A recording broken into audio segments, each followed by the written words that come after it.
We're back, and so is the roundtable as we say hello to David Dullio, Professor of Political Science and Director of the Center for Civic Engagement at Oakland University.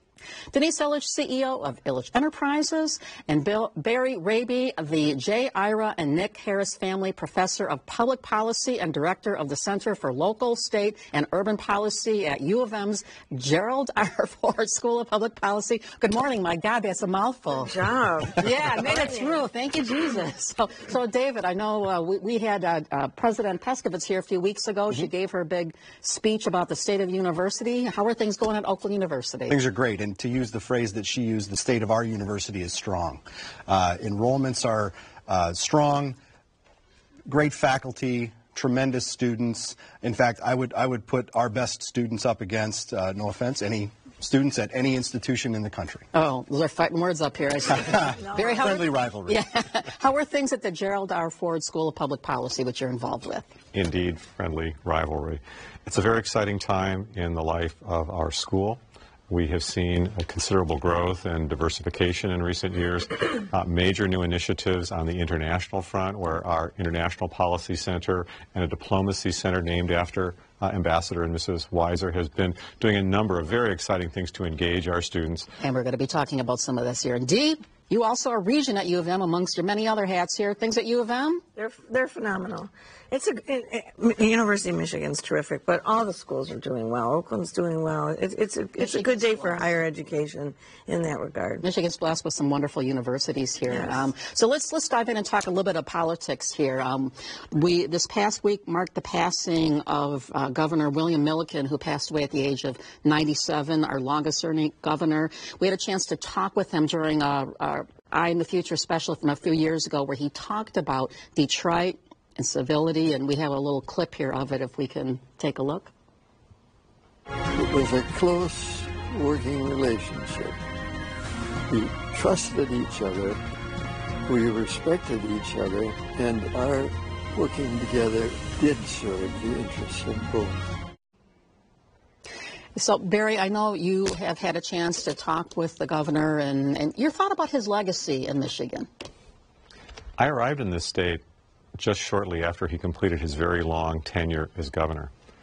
But as soon as I arrived here, I realized that the name Milliken was already special, and it continues to be so as we consider his legacy. One of the fields of my interest, scholarly, is environmental policy. And it's actually extraordinary to look at the record that he was able to launch during the 70s and the early 80s on those issues, many of which are enduring policies that have had a positive impact for the state.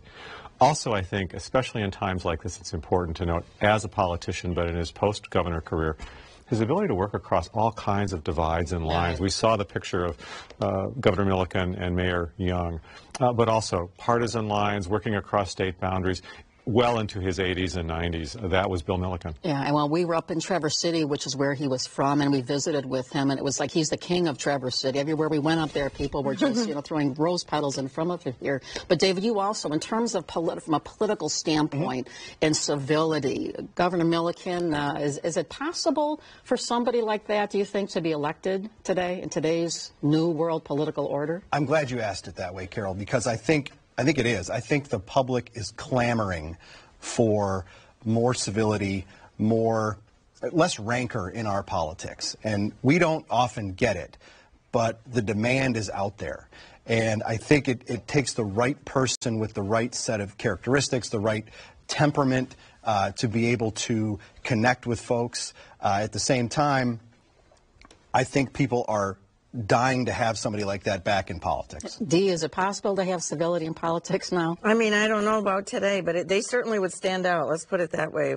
A person that was civil and gentle the way he was, but so smart, would certainly stand out because there's so much uncivility right now. I'd like to think it's possible, but we haven't seen it. Yeah, and Barry, you're also involved with helping to educate young people who are presumably many interested in politics as well. Civility in politics and this new world order? It's something we aspire to. I like to think it is not beyond our reach. Finding the next Bill Milliken, the next Gerald Ford, the kind of role models that can do that. I would like to think that's still possible within the American context. Well, and speaking of that, you mentioned the speaker series that you've had. You've had some very high-level people coming to the university, to the Gerald R. Ford School, to speak. You had Hillary Clinton just a few weeks ago coming and speaking to students. What was the takeaway of her speech? I think it's been a very exciting period, especially this fall, because we've had a number of leading foreign policy luminaries, former secretaries of state, national securities advisor. And of course, when you bring in someone of the stature of either Secretary Clinton or Secretary Rice, it's a very exciting thing and an opportunity for students. I think the takeaway was that she was really prepared to engage and wanted to be connecting to students and play that active role. And you mentioned Condi Rice, who obviously was served under the Republican president and served in the same role. How divergent were their opinions on these things?